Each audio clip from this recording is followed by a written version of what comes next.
Hello everyone, আসসালামু আলাইকুম।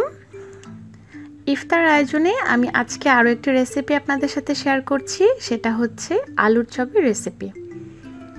আর আলুর চপ ইফতার আয়োজনে আমাদের জন্য কতটা ফেমাস সেটা আর বলার অপেক্ষা রাখে না। চলুন তাহলে এই মজাদার আলুর চপের ভিডিওটা দেখে নেই। আলুর চপের জন্য প্রথমে তৈরি করতে হবে বেসনের একটা ব্যাটার। আমি একটা মিক্সিং বোল নিয়ে তাতে 2 কাপ পরিমাণ বেসন দিয়ে দিচ্ছি। এতে অ্যাড করছি সামান্য একটু লবণ, 1 চা চামচ বেকিং পাউডার, সামান্য একটু ফুড কালার আর অল্প একটু মরিচের গুঁড়া। এবারে সব কিছু একসাথে একটু মিক্স করে নিয়ে অল্প অল্প পানি অ্যাড করে আমি একটা ব্যাটার তৈরি করে নিব। ব্যাটারটা তৈরি করা হয়ে গিয়েছে। আর এই ব্যাটারটা তৈরি করতে এখানে আমার 1.5 কাপের মতো পানি লেগেছে। আপনাদের এর চেয়ে একটু কম একটু বেশিও লাগতে পারে। আর কনসিস্টেন্সিটা আমি একটা চামচ দিয়ে দেখিয়ে দিচ্ছি। আর এই ব্যাটার কিভাবে স্টোর করতে পারবেন অনেক দিনের জন্য সেটা একটা টিউটোরিয়াল আমার চ্যানেলে অলরেডি আপলোড করা রয়েছে, মুচমুচে বেগুনি রেসিপিতে। আপনারা চাইলে সেটা চেক করতে পারবেন, আমি লিঙ্কটা ডেসক্রিপশন বক্সে দিয়ে দিব, সেখানে সব কিছু ডিটেলস বলা আছে। এবার আমি একটা র্যাপিং পেপার দিয়ে র্যাপ করে ঢেকে রেখে দিচ্ছি। আর এই ফাঁকে আলুগুলোকে সেদ্ধ করে নিব। আলুর চপের জন্য প্রথমে আলু ভর্তা করতে হবে। আর সেই আলু ভর্তাটা যত টেস্টি হবে আলুর চপটা কিন্তু ততটাই টেস্টি হবে। আলু ভর্তা করার জন্য আমি এখানে ফার্স্ট একটা কড়াই বসিয়ে দিয়ে এতে দিয়ে দিচ্ছি 2 টেবিল চামচ পরিমাণ তেল। এবার এই তেলে কয়েকটা শুকনো মরিচ দিয়ে দিলাম। আর মরিচগুলো কিন্তু বোটা সহই দিতে হবে, বোটা ছাড়া ভাজলে মরিচগুলো ক্রিস্পি হবে না। এবার চুলার আঁচটাকে মিডিয়ামে রেখে আমি অনবরত নেড়ে চেড়ে মরিচগুলোকে ভেজে নিব। মরিচগুলো এখন ভাজা হয়ে গিয়েছে, এতে সুন্দর কালচে একটা কালার চলে এসেছে আর সুন্দর একটা ফ্লেভার বের হয়েছে। এই পর্যায়ে আমি মরিচগুলোকে তুলে নিচ্ছি। আর এতে এখন আরও কিছুটা তেল দিয়ে দিচ্ছি, কারণ আমি এখন কিছুটা পেঁয়াজ বেরেস্তা করব। আর একই তেলে আমি আলুর চপগুলো ভেজে নেব, তাই একেবারে তেলটা দিয়ে নিলাম। তেলটা ভালো করে গরম করে নিয়ে এতে আমি পেঁয়াজ দিয়ে দিচ্ছি। আর বেরেস্তা করার জন্য কিন্তু পেঁয়াজগুলোকে অনবরত নেড়েচেড়ে ভাজতে হবে। বেশ কিছুক্ষণ পর পেঁয়াজগুলো আমার বেরেস্তা করা হয়ে গিয়েছে। এখন আমি তেল ঝরিয়ে বেরেস্তাগুলো তুলে নিব। আর আপনারা চাইলে কিন্তু একবারে অনেক পরিমাণে বেরেস্তা করে ডিপ ফ্রিজে রেখে স্টোর করতে পারবেন অনেক দিনের জন্য। পেঁয়াজ বেরেস্তা তুলে নেওয়ার পরও দেখা যায় তেলের মধ্যে অবশিষ্ট ছোট ছোট বেরেস্তা থেকে যায়, যেগুলো ঝাঁঝরি দিয়ে তোলা যায় না। তো সেক্ষেত্রে আপনারা এরকম একটা চা ছাঁকনি দিয়ে কিন্তু এগুলোকে তুলে নিতে পারেন।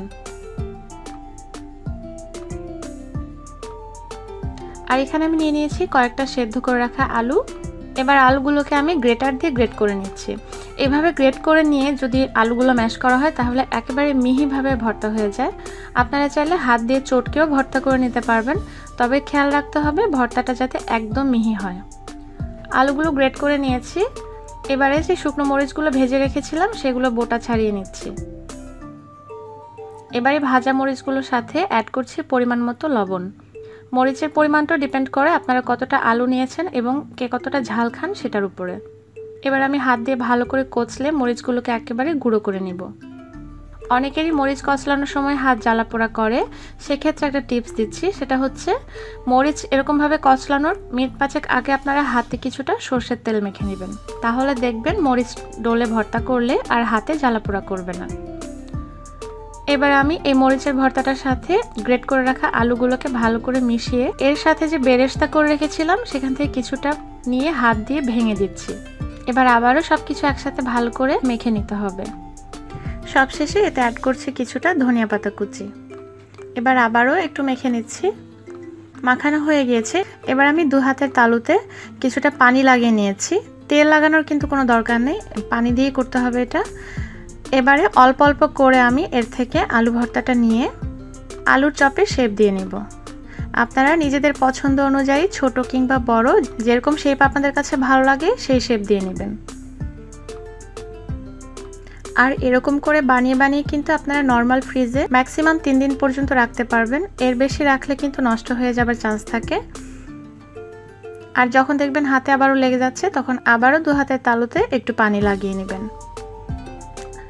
আলুর চপগুলো সবগুলো শেপ দেওয়া হয়ে গেছে। আর এদিকে ভাজার জন্য আমি অলরেডি তেল গরম করে নিয়েছি। যে তেলে আমি পেঁয়াজ বেরেস্তা করেছিলাম সে একই তেলে আমি ভেজে নিচ্ছি। যে বেসনের ব্যাটারটা তৈরি করে রেখেছিলাম সেটার মধ্যেই জাস্ট আলুর চপ যে শেপ দিয়ে রেখেছিলাম সেই আলু ভর্তাগুলোকে ডিপ করে নিয়ে গরম তেলে ছেড়ে দিচ্ছি। আর এই কাজটা আমি একটা কাঁটা চামচ দিয়ে করছি, কারণ কাঁটা চামচ দিয়ে করলে হাতটাও খুব বেশি একটা মেসি হয় না, আর এক্সট্রা কোনো ব্যাটার এই তেলের মধ্যে যাবে না। আর আলুর চপগুলো ভাজার সময় চুলার আঁচটা কিন্তু মিডিয়াম টু হাই রাখতে হবে। আলুর চপগুলো দেওয়ার সাথে সাথে কিন্তু অপর পাশটা বেশ কিছুটা ক্রিস্পি হয়ে যায়। এবার আমি সবগুলো আলুর চপকে উল্টে দিব। আলুর চপ ভাজতে কিন্তু খুব বেশি সময় লাগে না, বড় জোর গেলে 2 থেকে 3 মিনিটের মতো লাগে। আর ইফতার আয়োজনের আরও অনেক রেসিপি কিন্তু আমার চ্যানেলে আছে, আপনারা চাইলে সেগুলো চেক করতে পারবেন। আমি সবগুলো লিঙ্কই ডেসক্রিপশন বক্সে দিয়ে দিব। আলুর চপগুলো কিন্তু এখন ভাজা হয়ে গিয়েছে, আর টোটাল এখানে 3 মিনিটের মতোই লেগেছে আলুর চপগুলো ভাজতে। খুব সুন্দর কালার এসেছে ফুড কালারটা দেওয়ার কারণে। এবার আমি তেল ঝরিয়ে আলুর চপগুলোকে তুলে নিচ্ছি।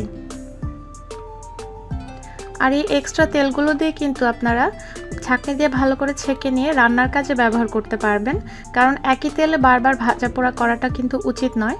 তাই এই তেলগুলোকে আমরা রান্নার কাজে ব্যবহার করে কাজে লাগিয়ে ফেলতে পারি। আর এর সাথে হয়ে গেল আমাদের মজাদার মুচমুচে আলুর চপ তৈরি। আর রেসিপি কেমন লাগলো অবশ্যই আমাকে জানাবেন। ভালো লাগলে বরাবরের মতো লাইক কমেন্ট শেয়ার করতে ভুলবেন না। আর নতুন নতুন আপডেট পাওয়ার জন্য আমার চ্যানেলে চোখ রাখুন, আর সেই জন্য আমার চ্যানেলটাকে সাবস্ক্রাইব করে রাখুন।